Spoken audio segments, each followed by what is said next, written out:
Maligayang pagbisita at pagbabalik po sa ating munting channel. Narito na po, ang karugtong ng ating istorya. Ika-443 na kabanata.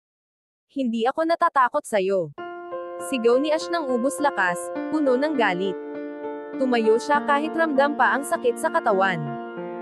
Si Ash ay isang bihasang martial arts master, sanay siyang igalang at katakutan ng mga tao sa paligid niya. Palagi siyang nangingibabaw sa iba. Kaya nang ipakita ni Alex na hindi man lang siya pinapansin, nag-apoy siya sa matinding galit.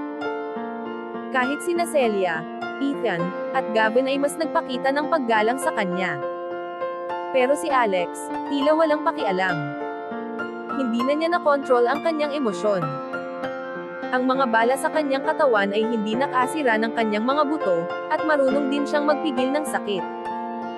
Dahil dito, mabilis siyang nakakabawi ng lakas kumpara sa ordinaryong tao. Bigla siyang tumayo at sumuntok ng direkta kay Alex, isang malakas na suntok, kasing bilis ng buhawi, at kasing bagsik ng kulog. Gusto niyang iparamdam kay Alex na hindi basta-basta ang kanyang mga salita, at nararapat lamang itong katakutan. Kung ang suntok na iyon ay tumama sa karaniwang tao, tiyak patay na.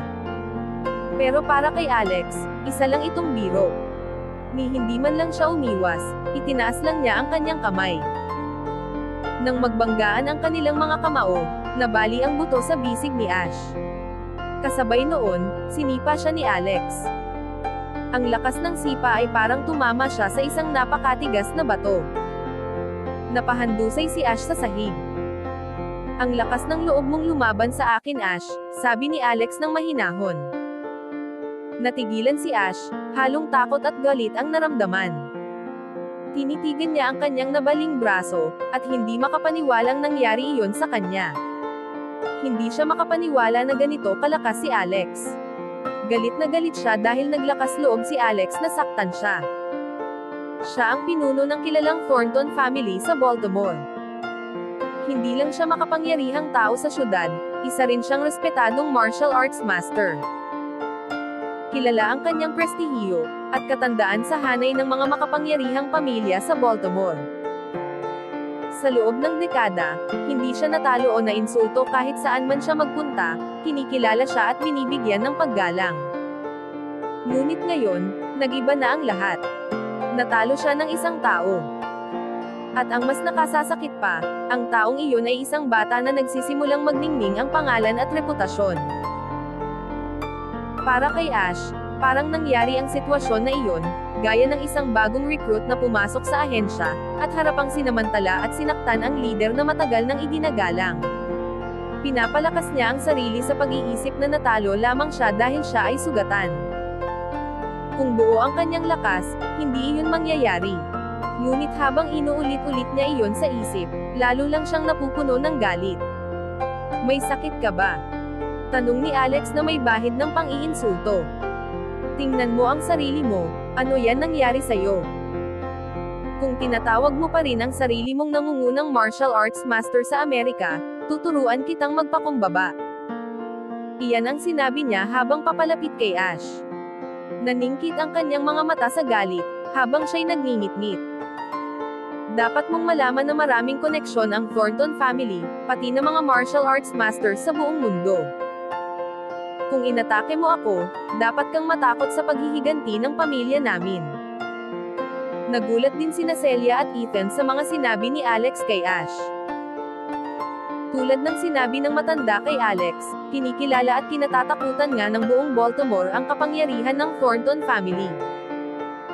Kahit ang pamilyang Clifton, na kilala at iginagalang din, ay umiiwas na makisangkot sa kanila. Ang ordinaryong tao ay hindi mangangahas na hamanin ang ganoong pamilya, lalo na ang pinuno nito. Ang ipinapanukala ni Alex ay parang walang pag-iingat na pagsugod sa pugad ng mga bubuyog. Kung itutuloy niya, asahan niyang hindi lang paghihiganti ang haharapin niya, kundi posibleng kamatayan. Pero parang hindi alam ni Alex iyon, o hindi siya nagmamalasakit. Lumakad siya ng diretso kay Ash, itinaas ang paa, at sinipa ito sa mukha. Umagos ang dugo mula sa ilong ni Ash at naging mapula ang kanyang mukha. Hoy! Ash ng maharlikang Thornton family, natatakot ka na bang gumanti? Pang-iinsulto niya. Talaga bang nalagay ka sa alanganin ngayon? Hindi mo ba iniisip ang magiging kahihinatnan? Nababalot ng dugo ang mukha ni Ash. Ang kanyang boses ay magaspang at umaatungal. Nasa alanganin ba ako?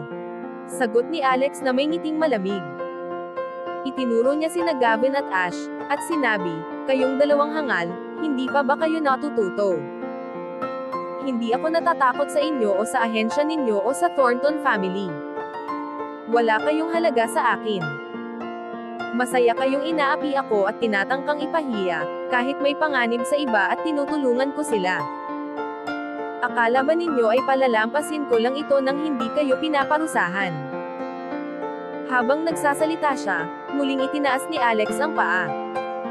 May lamig at pagnanais na pumatay sa kanyang mga mata, at pati ang mga ahente ay napanginig. Biglang humadlang si Celia at lumakad pasulong para pigilan si Alex.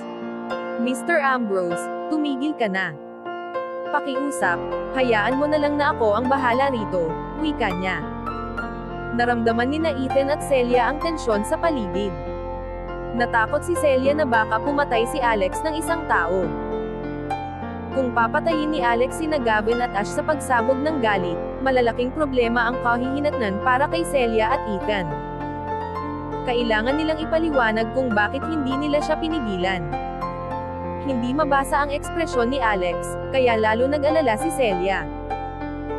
Mabilis niyang binalangkas ang panawagan, at huwag mong kalimutan, nandito si Heidi. Bata pa siya, at hindi niya dapat masaksihan ang karahasang ito.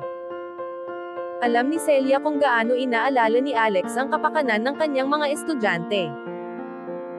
Umaasa siyang ang pag-iisip sa posibleng pinsalang psikolohikal kay Heidi, kapag nasaksihan nito ang guro niyang nananakit, at magpapaisip ng mabuti sa kanyang gagawin. Tahimik na nakatayo si Heidi at nakikinig sa lahat. Wala pa siyang sinasabi sa sinuman. Tahimik na nanalangin sa puso si Celia, umaasang makakakita ng awa si Alex.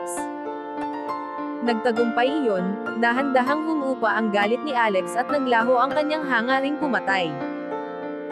Nag-atubili siya ng ilang segundo, at halos tuluyang nawala ang kanyang puot.